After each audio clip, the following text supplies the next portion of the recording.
নমস্কার বন্ধুরা, কেমন আছেন সবাই? আশা করছি ভালো আছেন, সুস্থ আছেন। তো আজকে আমার রান্নাঘরে একটু অন্যরকম রান্না করব। আজকে যেহেতু সানডে, তাই আজকে বাজার থেকে মটন আনা হয়েছে। তো আজকে আমি মটন কষা রান্না করব। তো দেখতেই পাচ্ছেন এখানে প্রায় 500 গ্রাম মটন আনা হয়েছে। আমি ভালো করে পরিষ্কার করে ধুয়ে নিয়েছি। তো এবার আমি এক এক করে মশলাগুলো দেখাচ্ছি। এখানে নিয়েছি সর্ষের তেল কিছুটা পরিমাণে। এখানে আমি নিয়েছি 3টে আলু আর পেঁয়াজ কুচো করে নিয়েছি 3টে মিডিয়াম সাইজের। আর এইদিকে আমি পেঁয়াজ আধো আধো করে এরকম বেটে নিয়েছি।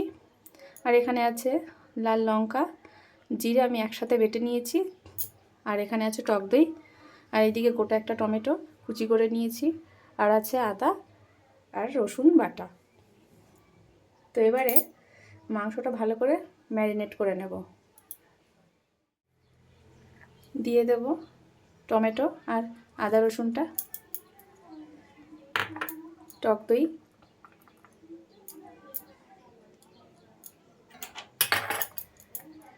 দিয়ে দিচ্ছি পেঁয়াজ বাটাটা, দিয়ে দেব তেল,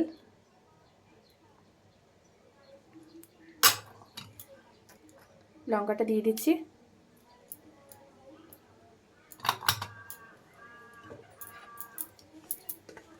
দিয়ে দেবো পরিমাণ মতো হলুদ। এবারে দিয়ে দেবো একটু ধনে গুঁড়ো,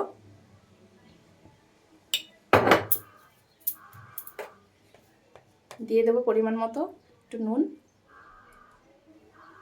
আমি এখানে সব বাটা মশলা ব্যবহার করেছি।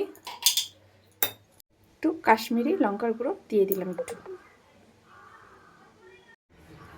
এবারে আমি ভালো করে হাত দিয়েই ম্যারিনেট করে নেব।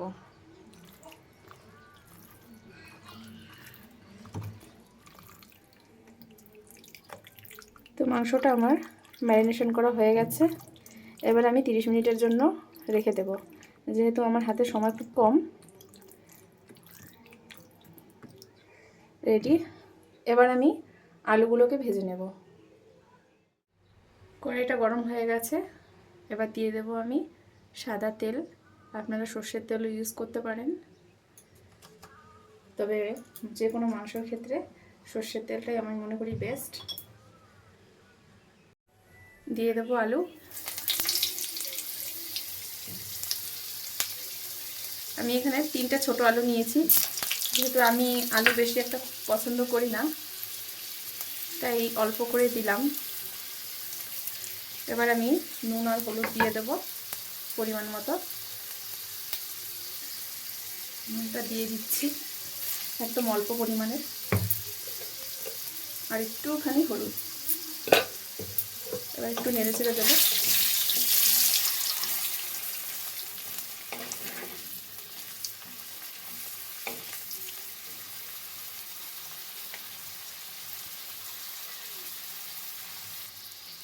এবারে আলুটা তুলে নেব।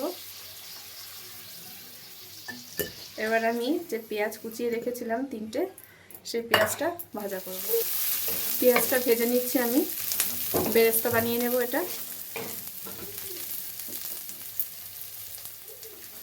পেঁয়াজটা আমার ভাজা হয়ে গেছে। এবার আমি একটা টিস্যুর উপরে নিয়ে নেব, যাতে তেলটা ভালো করে সোক করে।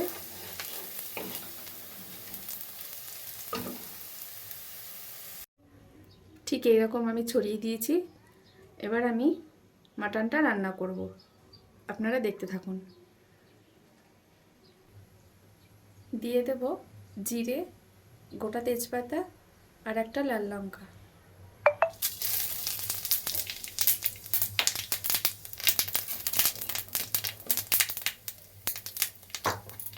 এবারে দিয়ে দেব মাটনটা।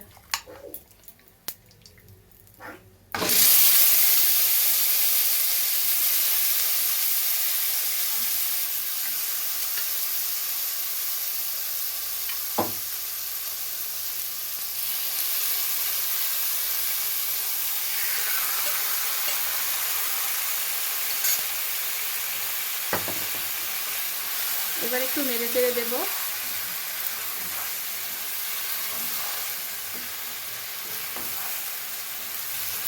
আপনাদের কার কার মটন খেতে ভালো লাগে অবশ্যই কমেন্ট করবেন।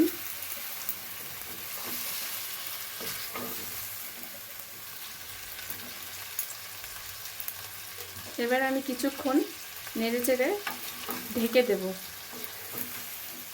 যাতে তাড়াতাড়ি সিদ্ধ হয়ে যায়।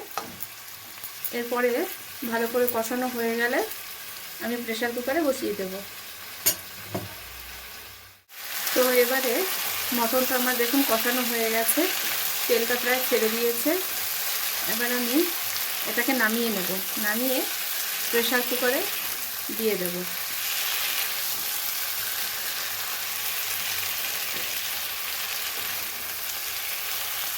প্রেসার কুকারে ঢেলে নিয়েছি।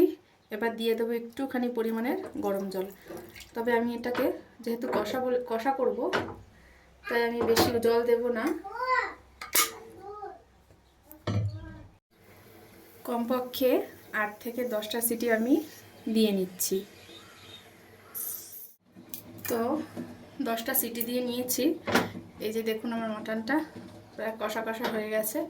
এবার আমি যে আলু ভেজে রেখেছিলাম সেই আলুটা এর মধ্যে দিয়ে দেব। আর দিয়ে দেব, দিচ্ছি বাবা দাঁড়াও,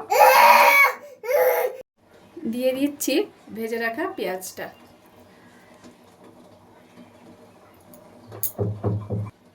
আর দিয়ে দিচ্ছি এরকম হাফ চা চামচের মতো উপর থেকে ছিটানো গরম মশলার গুঁড়ো। এবারে আমি আরেকটা সিটি দিয়ে নেব যাতে আলুটা সিদ্ধ হয়ে যায়।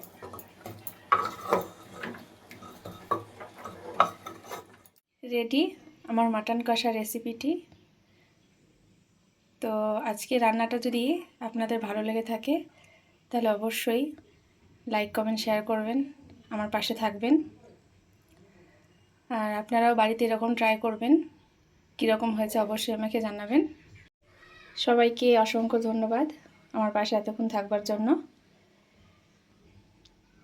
তো সবাই ভালো থাকবেন, সুস্থ থাকবেন। নেক্সট আসছি আমি আর একটা নতুন ভিডিও নিয়ে।